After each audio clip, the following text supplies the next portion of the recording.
This is my second video for a similar problem to problem 819. And in this video, we're going to focus on the budgeted income statement and budgeted balance sheet for the month of May, assuming that we've already done the cash budget previously. So let's go ahead and move on and first start tackling the budgeted income statement. If we're doing the typical multi-step income statement, what's usually the starting point? The starting point is going to be sales. So we're going to look through our information and see if we're given any information related to sales. Point number A gives us that info. Our budgeted sales for the month of May are $263,000. Now, the rest of the information in terms of what was cash sales, what was credit, when was collected is totally irrelevant. With our income statement, we don't care when it was actually collected. We just want to know what the total sales were projected to be. That's 263,000. What's the next thing on a multi-step income statement? Subtracting cost of goods sold. Cost of goods sold is $170,750. Where did I get that from? Because that's nowhere stated obviously within the problem. I had to do a calculation. If you recall both from prior chapters and also your A201 class, to calculate cost of goods sold, we can use a basic formula that says beginning inventory plus purchases minus ending inventory equal cost of goods sold. Basic formula that we use. So we can apply that here. Now let's highlight what information seems to be inventory related to build that formula. First, they do give us what beginning inventory is, which is last month ending inventory, 40,750. They do is tell us what purchases are. That's 193,000. Doesn't matter when they're paid for though. They also tell us in C what the ending balance for inventory is projected to be at the end of May. It's going to be 63,000.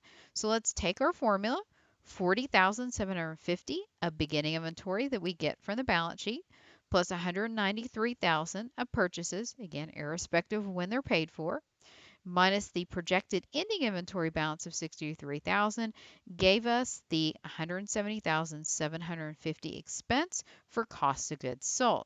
So far, so good. What's sales minus cost of goods sold? That is gross margin, or also called gross profit. In this situation, we'd have 263,000 minus 170,750 is gross margin of 92,250. Next step in our multi-step income statement would be subtracting selling and administrative expenses. Again, let's look towards our problem to see where the relevant information is. They tell us in D that selling administrative are projected to be 73,200 exclusive of depreciation. Recall that means it doesn't include depreciation. The point of when the expenses are paid is irrelevant for purposes of the income statement. It was for the cash budget. We don't care here. They do tell us depreciation is budgeted at $4,650 for the month. Since it's not included in the 73,200, to get total selling administrative, we need to add the 4,650 to the 73,200 to get a total expected expense for selling administrative of 77,850. What happens when we subtract selling administrative of 77,850 from gross margin of 92,250? That gives us net operating income of 14,400. There's one last non-operating item that we need to subtract here in order to get to net income, and that's going to be interest. So again, let's look back through our problem to figure out what is interest expense. If you recall in point E, they talked about when that we were paying off the borrowing from April, but they also made mention that we're paying $210 in interest, and all the interest relates to May. Again, irrespective of when it's paid, it appears that this interest was also expense for the month of May. So we'll show a subtraction of $210 of interest expense from our net operating income of $14,400. And finally, we work ourselves down to our net income of $14,190 projected for the month of May. Next, we're going to move on to our budgeted balance sheet. The good news is that we can look at the template for our April 30th balance sheet, which would be our beginning numbers. We want the projected ending numbers for May, but we can look at the structure overall to understand what accounts need to be listed. We generally start out with assets, and if you watch my first video, we actually calculated some of those numbers previously, for example, cash and accounts receivable. The cash budget ending balance gave us a projected cash ending balance for May of $29,090.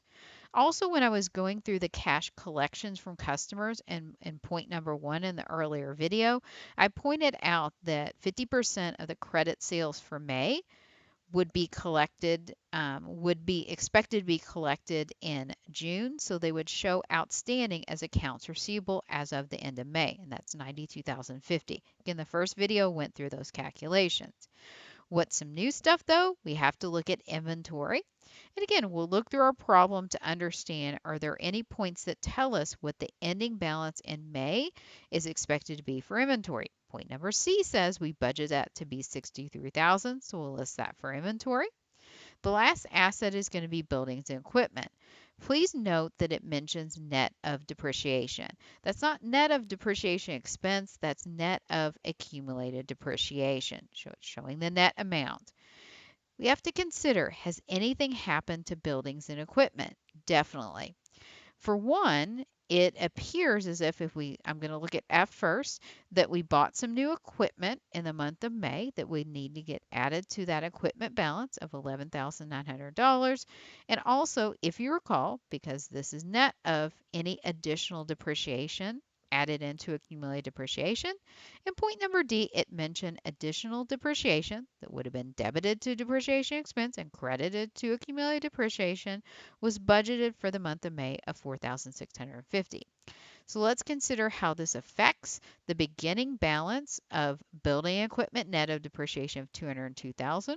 We'll add in those projected purchases of equipment of $11,900, subtract out the additional accumulated depreciation of $4,650, and we get a projected ending balance for building equipment net of accumulated depreciation of $209,250.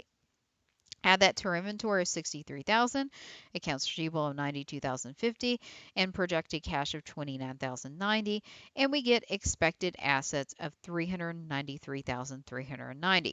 That's just one part of our balance sheet. We also need to look at our liabilities and equity.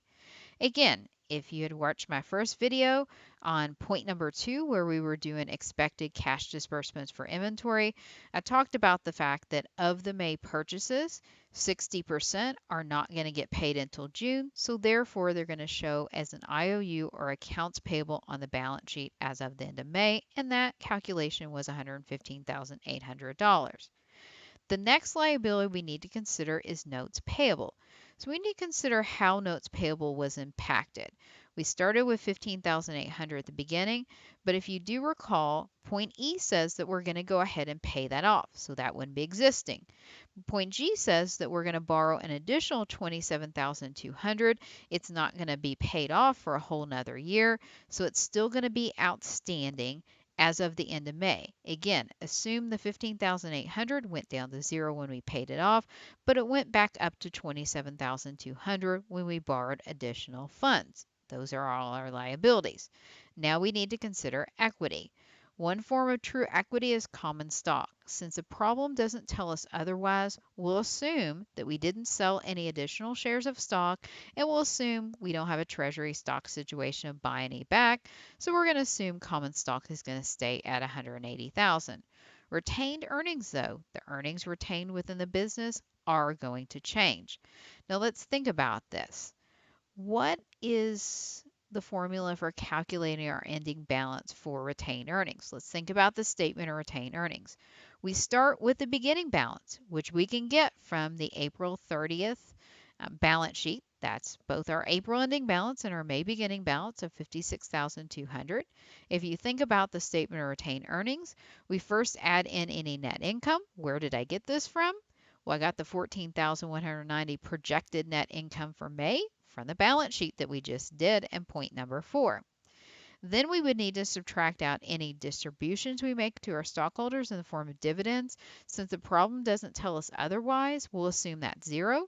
So $56,200 beginning balance plus $14,190 net income.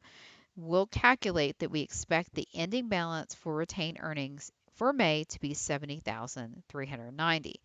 Add up 70,390 retained earnings. Ending balance for May, common stock of 180,000, notes payable of 27,200, and accounts payable of 115,800. Total liabilities and stockholders' equity equal 393,390. That also agrees to assets, and that's what we'd expect to keep the accounting equation in balance, so we were in balance.